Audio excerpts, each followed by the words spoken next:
Hey everyone, Scott here with another Fusion Mode replay gameplay video for you, and we're back on that Gohan grind. Today we're facing off against the Blue Vegeta starter leader, and one thing that I think is really interesting about the Gohan leader, and part of why I've been doing so many replays of him, is his leader skill being able to be used both defensively and offensively. It can lead to some games where you're able to hang on better than other decks maybe might not be able to, and really turn the corner on a lot of games that you can be behind for a lot of the game and then still come back to ultimately win. And I think this game is a good example of that. We'll see here that our opponent really does play the way that I think you should against Gohan if you're not also playing a green deck, which is to go aggressive.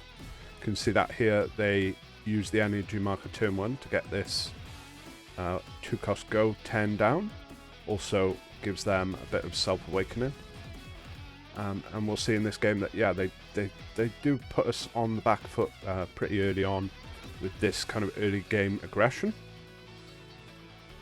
Go ahead here and try to clear the go 10, and at this point it becomes clear that they're obviously really trying to pressure me down, because they're willing to lose all these cards in the hand to save the go 10. You know, if they weren't playing so aggressively or planning on playing so aggressively, this wouldn't be the correct choice. I wouldn't have thought to try and save such a low cost card, but yeah, we see here they managed to get us down to where we can awaken, you know, turn 2, which is pretty quick, even this early on in fusion mode. And obviously they get to use the Goten's actual skill as well to bounce our Android 18 back to our hand. They play this Trunks, which is really good for them, especially with them comboing so aggressively early on. This gets that 10k boost, and you can see here they comboed up to 35 because they're obviously aware of the skill we have on the Awakened side, where we can get to 35k. Obviously I'm never going to do that this early in the game. I'm not going to go back down to 1 energy this early on, so yeah. All this is really doing is just forcing more cards out of my hand. In this case, since we had the 2 super combos and 20k gets us out of this just enough, I thought I'll go ahead and I'll use that there.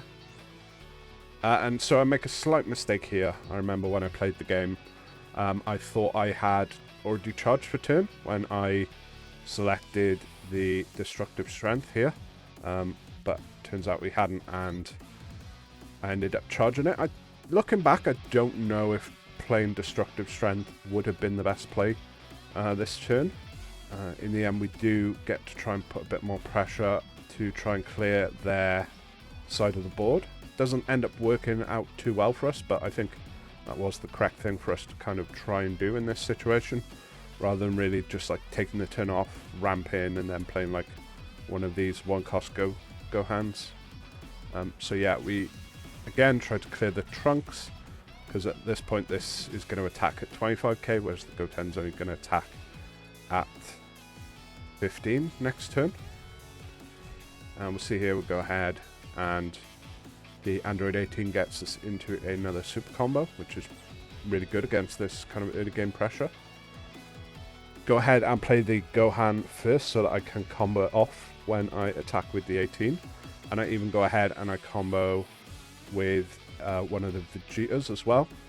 I'm just really trying to get this 25k body off the board. This is the most pressure that my opponent is kind of displaying at this point, so I do want to try and get it down and relieve some of that pressure. But they go ahead, they use their own super combo and a Gohan to save it, which I think is the correct choice for them based on, obviously, we can see here what they have in their hand. Keeping that guy on the board obviously puts a lot more pressure on us.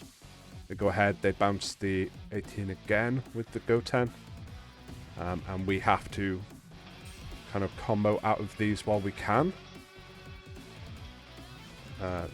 That's the thing about the Vegeta leader as well. It's one of the leaders that can kind of match Gohan with its leader skill, although in the case of Vegeta it's obviously only offensively, as opposed to Gohan where we can do it on both turns. Yeah, since they've kept their hand size low, they basically get the free 15k boost, and I could have potentially used either a super combo or a few cards from my hand to defend this, but in the end I decide I'm probably going to take a hit off either the Trunks or the Vegeta at this point, and it'd be easier to defend myself against the Trunks. They go ahead, they drop the Gohan, they leave it at 35k, so it's very easiest for us to get out of it with the last super combo from our hand. And now pretty much the best thing we can do is get this Vegeta down. At the very least, it's definitely going to allow us to clear the Trunks from their side of the board. But we'll go ahead and see if they're able to defend the Gohan here. They do, and they use a super combo, which signals to me that they obviously don't have any like 5 or even 10k's in hand. Otherwise they clearly would have used a lot less just to defend on an attack where power is equal like that. For some reason I don't think I was fully aware of that in the here when I do the attack. Maybe it's something that's only become obvious to me in kind of retrospect, because I do go ahead and combo on this, but if I'm pretty sure they don't have any 5 or 10k's in hand because they use that super combo, really there's no point using that extra 5k. Either they've got another super combo and can save this, or they don't and it's going to die because power is equal. But they do go ahead and defend this, because obviously this is going to be 35k during their turn if we're not able to clear it. And then I go ahead and use the Vegeta skill while I can, just to guarantee get that Trunks off the board. Unfortunately we weren't able to clear the Gohan, so between that and the Vegeta we're going to be facing 2 35k hits this turn. Go ahead and I take the hit off the leader, and our opponent decides to try and clear our Vegeta instead, and with them using Final Hope Slash, there's no way I'm going to defend that with everything in my hand. I literally don't have enough to defend it, and we can see here they have the peel off, they have the Final Hope Slash in their drop area, so they have that combo to kind of loop it over and over again. So yeah, nothing I can really do here. The Vegeta's going to get cleared, and so they show me the peel off here. So when they do bounce this back to the hand, I know the only thing they have in hand is the peel off, which is 10k, so that kind of informs some of my decisions in the later turns when I know how much combo power they have in hand, so I know exactly what kind of powers I need to go to clear their side of the board. So here we end up using our leader skill. Obviously it feels bad to do it when you don't have this Goku down on the board, because this has put us back a turn in terms of our energy, so we're back to basically what we had before we played the Vegeta. But yeah, in this situation, considering how much we have in hand, I kind of don't want to go down to 1. Maybe I should have, bearing in mind that next turn they're going to have 5 energy and they have the big double strike Vegeta. But with, again, their leader having the ability to pressure us in the way that it doesn't necessarily feel safe to go down to 1 energy at this point. So we go ahead and we use a Goku as well from our hand, just to get us up to that 40k kind of threshold. And then we go ahead, we charge the secret rare with us kind of having put ourselves back a turn. I think we're even further away from being able to use it. And I just get rid of it because I think we'll have a better chance of maybe getting to the Android 17 and 18 rather than trying to get all the way up to 7 energy for the secret rare.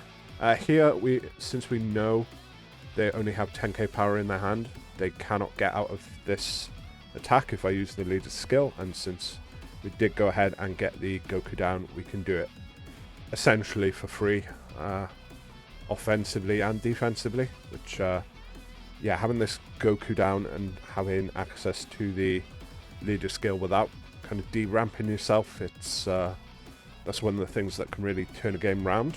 We've been pretty consistently on the back foot here, but this is going to allow us to kind of put some pressure back the other way to finally kind of clear their board. So they can't defend the Goku, Gohan even. And I know now, again, 10k power in hand, so if I attack with the Goku into their Goten, no possibility of them saving it. Generally, you don't want to attack with the Goku if you can kind of avoid it, but I think just getting this card off the field is worth the risk of my opponent being able to attack into the Goku next turn to try and clear it. It also, I guess, in some ways is kind of bait for my opponent to try and go into this. I think that's what they, if I remember correctly, yeah, they end up going after it with their leader. And we use a few cards from our hand to save it. They got pretty lucky in that they drew into their 5 cost off the leader attack. And with us being on 2 life, pretty straightforward for them to attack us rather than continuing to try and clear the Goku. But obviously, since we saved that Goku now, we can match this Vegeta in terms of getting to 35k. So we only really need to use the leader skill and a single card from our hand to defend ourselves. And obviously, now that they've used their 5 energy for the turn, we know we're not going to be facing any other attacks.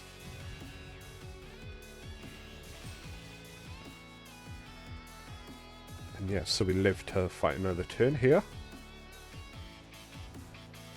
So we go ahead and we play the androids down. It's probably not correct to do this first in most cases. In this instance, I wanted to get it on the board just to show that, like, I'm going to attack the Vegeta with my leader, use the leader skill, get to 35k. By showing them that I have another 40k attack, if they try to defend the Vegeta with the peel off on the leader swing, I'm basically showing, look, if you do that, I'm going to have another attack into it. So that was kind of the point that I was making by playing the androids down first, even though in most cases you don't want to show your opponent what you have before you kind of make your attacks at the very least. Or again, you maybe want to attack with your leader first to draw the card to see what you get. In this case, they didn't go ahead and save the Vegeta, so my play of showing them the androids first kind of worked in this instance. And at this point, since I'm not going to be able to kill them this turn, attacking them with the androids, all it's going to do is give them 2 extra cards in their hand, or 2 additional cards in their hand for next turn. And there's no real point of doing that this turn, especially because with this being a 6k, it's pretty much safe from being cleared by any of their effects. I believe the biggest thing they can get rid of in terms of energy cost is like a 5 cost. They can bounce back to hand, or Vegeta, I think, bottom deck's like a 4 cost. So I'm not worried about leaving this up in active mode and just passing to my opponent. I'm pretty sure they're not going to have a response to this. They go ahead, they use their leader skill. And at this point, since they're on 5 energy, they could be dropping another one of the big Vegetas. Maybe I could have defended myself with the leader skill and instant Kamehameha here, but I want to kind of save both of these in case they have drawn into another 5 cost Vegeta. I mean, there's something to be said about the leader attack is 35k single. The 5 cost Vegeta would obviously be 35k double, so by taking the hit off of their leader, it gets me an extra card in my hand, or additional card in my hand. I need to stop saying extra card, since that's extra card. But yeah, getting that additional card in my hand, there was the potential that I would get something with some combo power, maybe my second copy of Instant Kamehameha, maybe another gigantic meteor. So yeah, there was the possibility of defending on this one, but if I was thinking, if I am going to face another of the 5 cost Vegetas, then taking this hit now would be the right choice. Obviously we can see here they didn't actually draw into the 5 cost Vegeta, and they're just going to use the peel off to grab back a Final Hope Slash, which is only usable during their turn, so I know that. So I know when the card's in the hand is basically a dead card, and that kind of factors into how I play this turn. Go ahead here and I don't charge because I know that I'm probably just going to play the second copy of 17 and 18 now. Charging a card from my hand would just be getting rid of combo power for no reason. So we go ahead, attack with the androids for the double strike hit. We know that they're probably gonna have to take that hit when we attack with it, because we know when their cards in their hand is dead to them this turn. So even a super combo, which is the most they could have really had in their hand, or there are some extra cards in blue that give 20k as well, but either way, the most they could have done was get to 20k and maybe use the peel off the board. Seeing here they have the super combo, maybe they should have done that, although that would kind of rely on them knowing that we maybe had another double strike in our hand. Although starting the turn with 7 energy and not charging, I think was a pretty clear sign for my opponent that I probably do have this second 17 and 18 in hand, so maybe they should have defended themselves on the first one. We get to get rid of the 10k combo power from their board, and we go all in on this 17 and 18 swing. I think we get up to, is it 90k? Something like that. With the gigantic meteor as well. Yeah, we can see here we get to, oh, it's 95 even. Yeah, and so there was just no possibility of them getting out of that attack, essentially. And so, like I said, we were on the back foot pretty early in that game, but we were able to turn it around by using our leader's skill at the kind of right time. And so yeah, let me know what you thought of that gameplay replay video in the comment section down below. You can also like and subscribe, that really helps me out, and be sure to check back on the channel for more of these gameplay replay videos.